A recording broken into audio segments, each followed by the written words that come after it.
Okay, thank you for waiting. Welcome back to Blast Process 4. Here I have Janglestorm and Garfield caught in the act for Sega Game Gear. How are you, Janglestorm? I'm doing well. I hope you're all doing well as well. Ready to do the thing? Alright. Absolutely. Alright, so good morning everybody, or whatever time of day it is for you. Welcome to your cartoon break with this Garfield game. But not for the Genesis, that's the version I usually play. This one is for the Game Gear, and that's one I've barely ever showed off at a marathon, so this is going to be pretty exciting to show for you all. Yeah, so without further ado, let's just go into it and talk some more about it. There will be a lot of comparisons made between the two versions, so yeah, hope you're ready to get educated and whatnot. Yeah, time starts as soon as I start the game, so that will be in 3, 2, 1, go. So, okay, just as in the Genesis game, you're getting sent to TV Land, and you have to play through a couple of classic movie scenes in order to get back to your own comfy chair. Yeah, the levels are quite different, as you can already tell if you've seen the Genesis version before. They're shuffled around, and the Game Gear is actually the longer version compared to the Genesis game.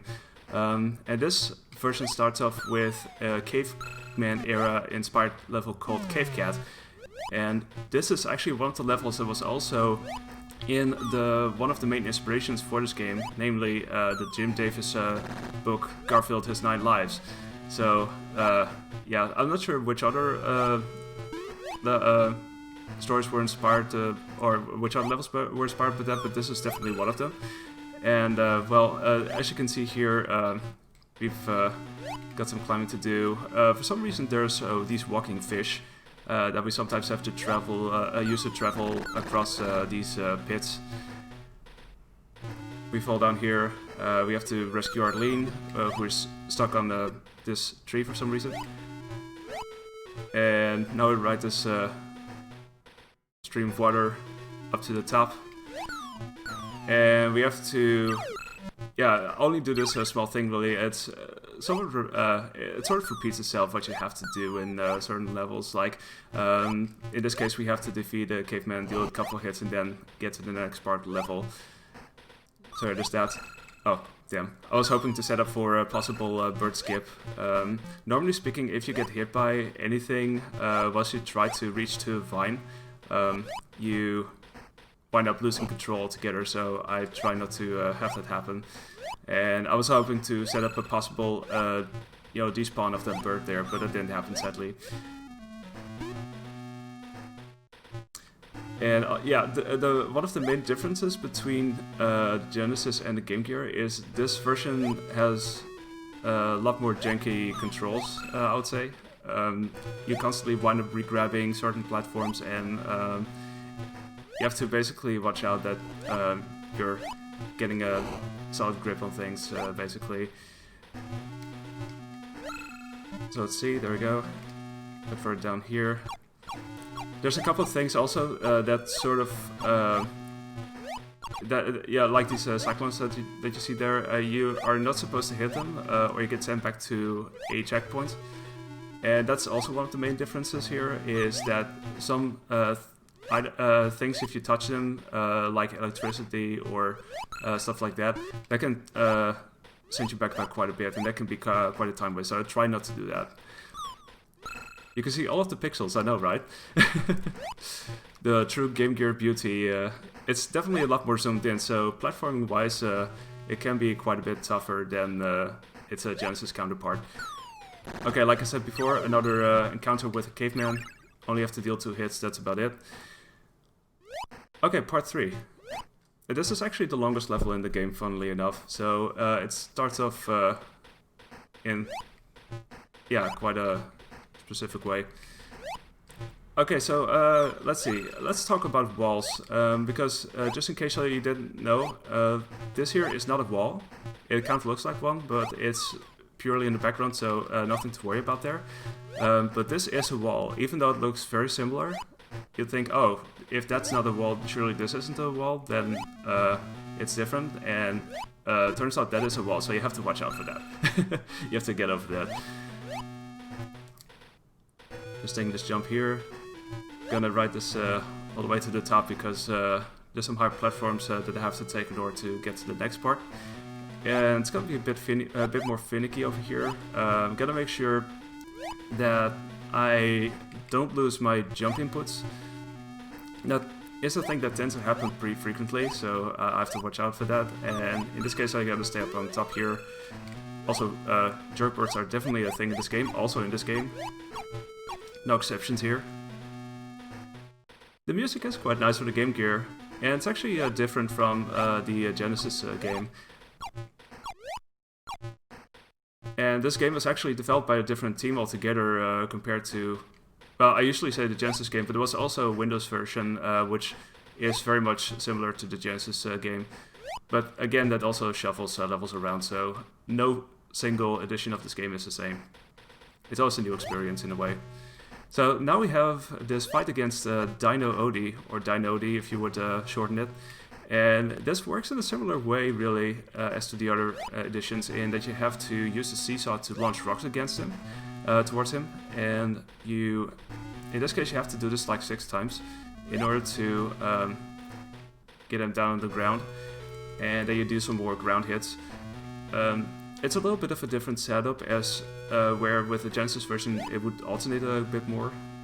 So it would be like air hit, ground hit, air hit, ground hit. So it was a bit more varied in that sense, I guess. And thankfully, unlike the Genesis game, there's no softlock here. Because the Genesis version is kind of notorious in that sense. So now you have to deal like 4 hits here, and that's the end of this level. So in between... See, I was telling you, electricity also sends you back to checkpoints. There's some really specific jumps here in that sense. It's kind of ridiculous, but that's the way it is. But anyway, we travel through TV land. It's pretty much linear, just like the Genesis game. So there's not much else to be said about that. You just get to the next level, really. Right, so now we go into this level called the Curse of Cleopatra. Which is a very, very different level from the Genesis game once again. There's, I would say, nothing that really directly compares except for the setting and maybe some of the concepts, really. So it's, if you put a side-by-side comparison up on it, it's just very different. Gonna take care of this mummy here. All good. And this is also where some of the really tight jumps are. Like in this case, I tried to make this jump, but it can be very finicky if you try to also do a run. So I've had it happen so frequently also this week when I was de-rusting it, that I just would lose control and lose inputs and would just miss the jump altogether, really. Okay, defeat the scorpion. Next part. This is potentially a run killer in that this jump can be really mean. You have to deal with this obstacle here and still sort of make like a running jump in order to get across that, so we'll see how long this takes. Yeah, okay, that was a missed input there. I actually got a new PB this week and I got this first try there, so... So you hear the jumping sound and sometimes you don't just make it all the way across. Cat's out the back now. Certainly in this case. Ah, damn. Yeah, this takes a few tries, and my health is getting drained too, so that's not really great. Okay, there we go. Sometimes you just need everything to line up well, and thankfully we got there, so that's good. Let's see, I'm gonna see if I can grab some health here, because thankfully there's health items such as burgers and pizzas, and those do a good job of refilling your health, especially the pizzas. Those refill like half of your health. There's no lasagna in this game, just like in the Genesis game. It's kind of weird that a Garfield game would not have that, but at least there's other food items that can refill your health, so there's still that. Okay, we head further down here. Grab some more pizza. Always nice.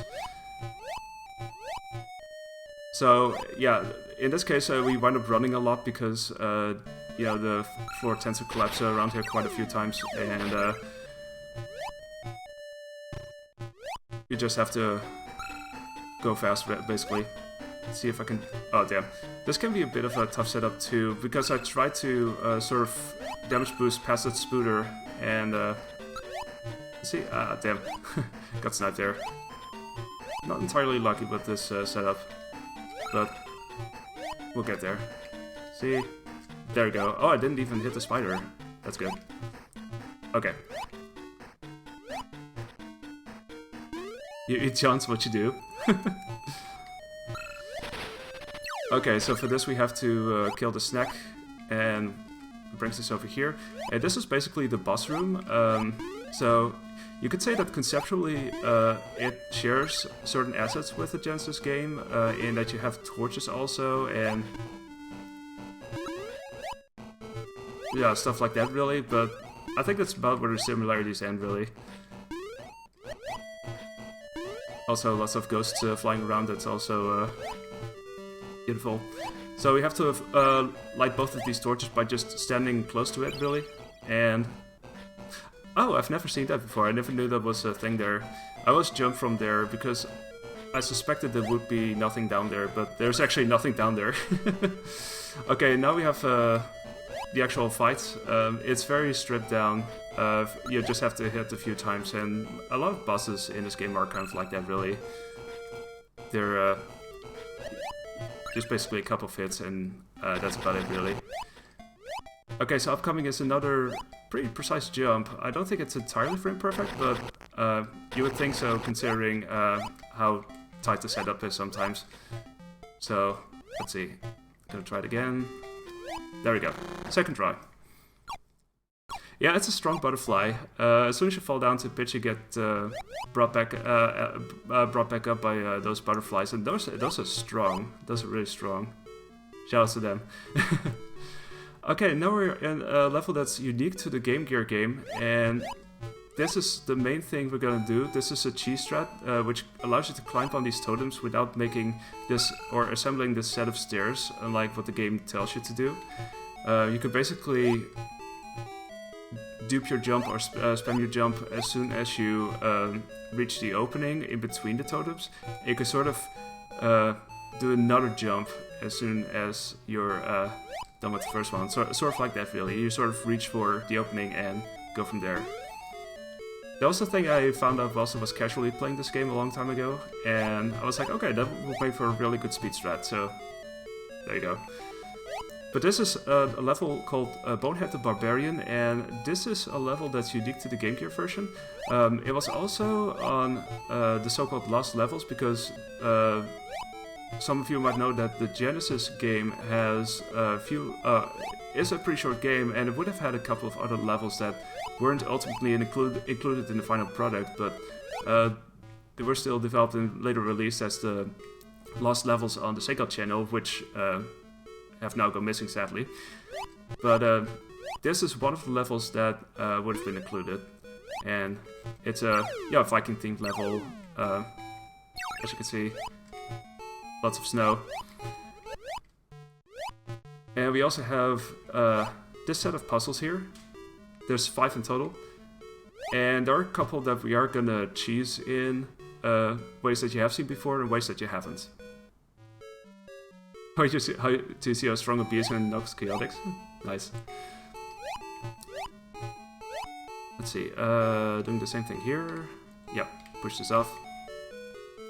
So the first two are very similar in that you push one totem into the ground, into the hole, and push the other one over it in order to get over this higher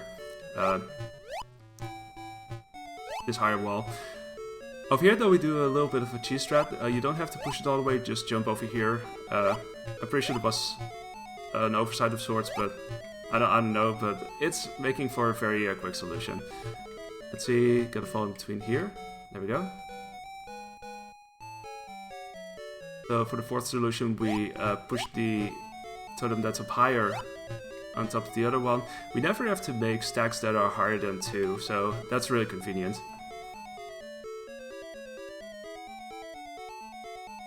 And Garfield is working hard, by the way, really, really hard. Oh, by the way, those knobs that you see there, or those crystals, or whatever, you can, if you somehow get yourself in an unwinnable position, or you softlock a certain solution, you can reset it by hitting that crystal right there, I guess. And that was a thing I never realized in my casual playthrough, so I was just convinced that you would just softlock the game if you wouldn't get the right combination. And thankfully I saw someone else play it later, and then I realized, oh wait, that's not quite what it is. Okay, boss fight, it's similar to what you saw before, except it's more hits. I basically tried to spam attack, really. It's a couple of hits. And that's this level. So, off we jump into the next TV set. Towards the level that starts off the Genesis game, which is Count Slapula's Castle. Again, the setup is quite different, I guess except for the boss in a certain way. But yeah, this starts off with Garfield hitting owls, and I'm having trouble hitting this bird, but you hit those owls in order to get underground and find a secret door. You have to do it twice. So, like I said, some of the concepts tend to repeat themselves quite a bit. Oh, this is a funny thing. You can only hit this rat, or this mouse or whatever, when it's throwing the apple up in the air. That's when it's actually vulnerable. I never realized that until somewhat recently, I think. So, as soon as you got that attack, you can basically spam over and over until the enemy is dead. So now we fight the skeleton, who you can only hit when it's throwing around its skull like a boomerang. So you just have to wait for that. As far as I know, you can't do 2 hits per round, which would be really cool, but yeah, sadly that's not the case. But there we go. Now we're in the castle. We have to find a couple of keys.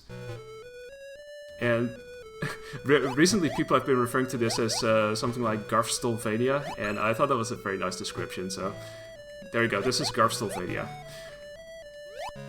Normally speaking, this is a bit of a maze because you wind up searching which door you have to enter, and all certain doors lead to other places in the same room, and it can be a bit of a puzzle, I guess, but as soon as you know the right combination, the right way of getting through, it's really not too difficult.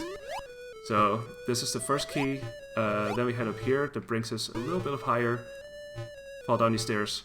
This is the second key we're gonna pick up. We just stumble down these stairs. There's lots of stumbling downstairs also. If I would try to turn around instantly and jump, that wouldn't work. Because, well, you saw what happened there. My input gets eaten and Garfield just stumbles down the stairs. Okay, that was the second one. The third one is right above us. The bees! Also, a thing to remember for the boss fight is that these cushions on the chairs have super small hitboxes. So, yeah, as soon as I get there, and it's gonna be really soon, you might want to notice and see how that plays out. Right, refill some health. And now we actually get to fight Count Slapula, who turns into a bat. We have to just defeat the bat. And then we have to open up the blinds. The thing is, you have very little time to actually get to the next blind, so you kind of hope that you do that as quickly as possible. And it is possible to run over to the next one and still pull down the next blind before Count Slapula appears, and that's kind of what you want to see. So I got that set up there. And you only have to do that a couple of times. It's a feeling when the input gets eaten and Garfield doesn't eat lasagna. Yeah, I know, right? Alright, Revenge of Orangebeard. In the Genesis game, this is sort of a boat ride that you take in the beginning. And you can optionally jump into the water and take damage. In this level, you just hop from platform to crocodile head to barrel and whatnot, and you cannot fall into the water or you get sent back to a checkpoint. So what you see here sometimes is my input gets eaten and I I just slip off, really. I just fall off and I get sent back to the latest checkpoint. That said though, I still consider this the worst level, because I still think that's one of the upcoming ones, namely Casablanca. That has a really tough early part, but in this case we just have to make sure to well, not to run too much. That's one thing I've learned. I still set up for it, but ideally, I guess it's better to just walk and just hop from object to object, or platform to platform if you like. But that was pretty okay otherwise, I guess. So now we're in the jungle. We have to climb some vines, and the same thing counts here as you saw in Cave Cat. Namely, that if you would get hit by enemies whilst you try to grab the vine, you just fall off. That's the same thing here. So I try to keep those paths clear. This chicken is here also monkeys. At least I avoided that banana. So that was a 1-up there. I don't necessarily need to grab it. Lives in this game, health, they're both pretty generous in that there are a lot of pickups there, so it's making it quite easy to finish levels that way. What you saw over there was an Arlene head. If you pick those up, those will lead to bonus levels, or a bonus level at the end of each level, which is of course time consuming, so we don't do that. And I also have no idea how those bonus levels work. I think I tried it once in when I was doing my casual playthrough of this, and I could not make any sense of it whatsoever. But maybe it's different now if I would try it again. Okay, that's the end of this level. Hey, there's the Skelly again from the Count Slobula level. And same thing counts here, you can only hit it when it's throwing around its skull. You see that pile of skulls and bones there? It's diminishing gradually, and you can sort of tell when I'm dealing with less hit, which is gonna be after this upcoming hit, so there we go. And that was this level. Okay, time for another jump. That was totally fine. We're not done yet because this is still a thing too. Let's see, and let's try it again. Oh, that was inconvenient. I didn't even grab the platform. Let's try it again. Oh, there we go. So either I grab it from the side or I stand right on top of it if I make the jump well enough. But that can be a bit finicky for sure. But we made it. And now we're into another level that's unique for the Game Gear, namely Slub and Hood. As you would have expected, it's inspired by the story of Robin Hood. And this is also part of the Lost Levels. That would have been a thing on the Genesis if they had enough time to include that. It's a really short level actually. You just climb trees and just do a couple of things. It's mostly that really. So you're just gonna hop from here. I think I can fall down here. And at the end, in this case, we fight this pit bull. It's trying to take a bite out of us, but there we go. Also, birds throwing eggs. That's beautiful. Okay, we got a couple of circuit stands that we want falling down for some reason. So beware, if you enter circuit stands, you never know what you're gonna get. Couple of targets. They were practicing archery and all that, I guess. Okay, and that ends with this part where we have to close a couple of openings here where they throw spears at us, and I basically have to stand in the right position and... Oh, wait, that was a bit too far. There we go. See if I can get this mid-air. Not quite, but there we go. And that's the end of the level. Like I said, it's like really short. Okay, so now upcoming is one of the tougher sections, or at least, if you ask me, one of the bigger run killers in this game. They didn't hold back on the content in this game, indeed. Okay, so this starts with an idea that was also part of the Lost Levels, because the Genesis version also was gonna have something resembling this, except it was gonna be on a train. In the Game Gear version though, we just hop from car to car. Well, I'll say just, it's pretty tough, as you can see. Everything is moving, there's old guys throwing flowers at you, and one thing I didn't realize that's actually holding back your speed is these lampposts in the background, or you think they're in the background, but they're not. So you cannot really run and jump all the way without some consequences, so you kind of have to watch out and let some of these lampposts pass before you can make another running jump, because a lot of these setups are kind of dependent on that, and sometimes everything just lines up beautifully and you just get hit by everything.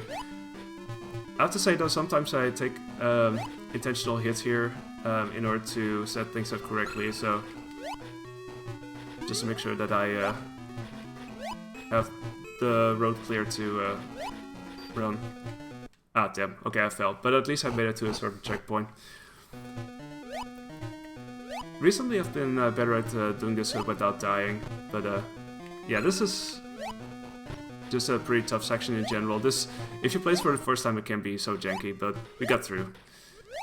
So now this is a part that's pretty much reminiscent of the Genesis game. You have these apartment buildings, and so in terms of concept, it's very similar.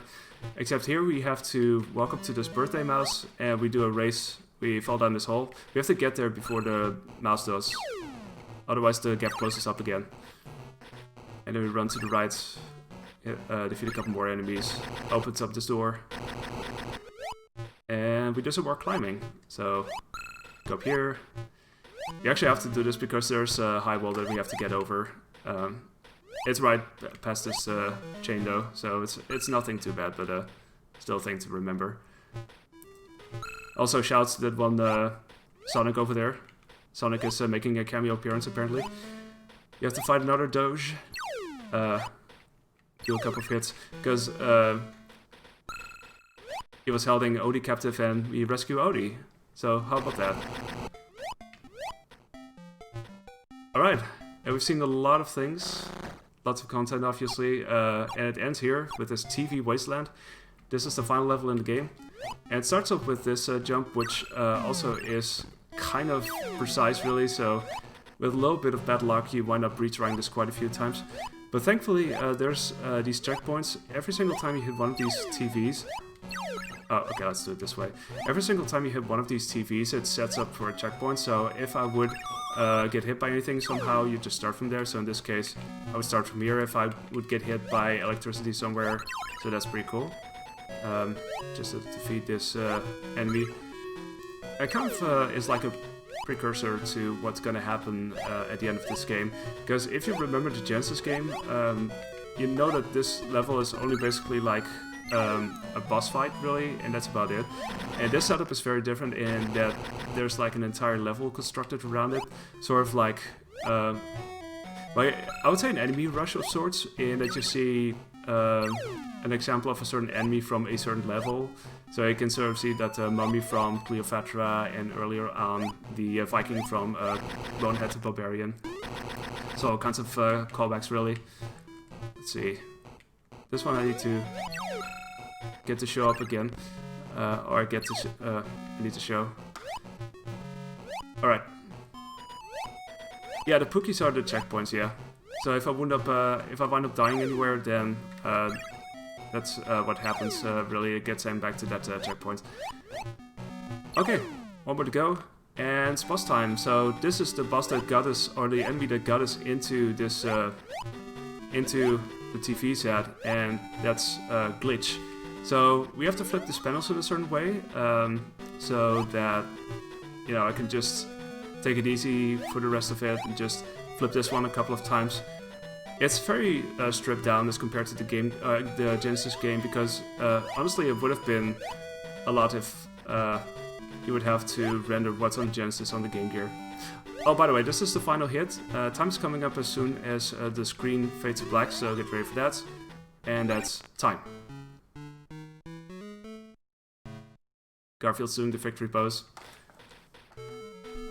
And Garfield's back in his chair. Had a lot of fun.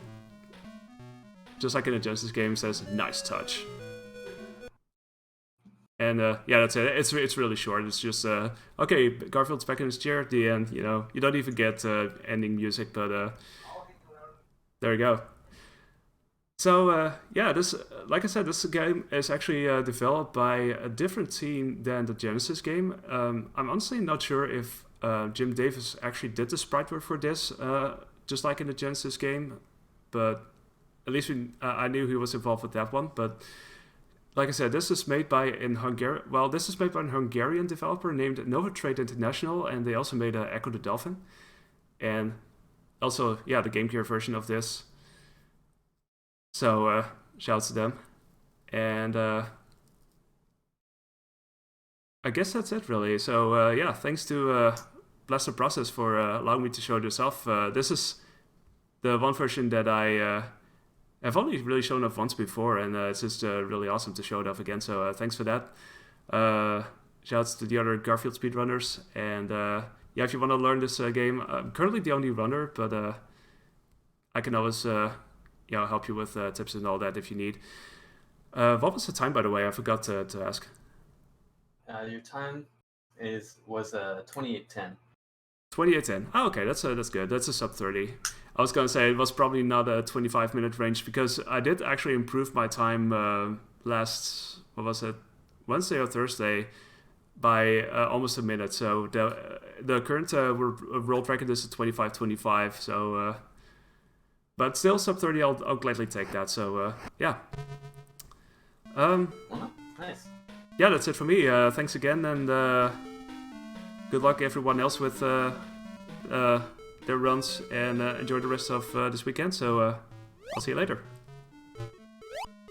Thank you, Janglestorm. All right. With Garfield Cognac. Coming up next, we got Strackle with Alex Kidd in Miracle World. Alex Kidd in Miracle World. Wow. All right, don't go anywhere. We'll be right back.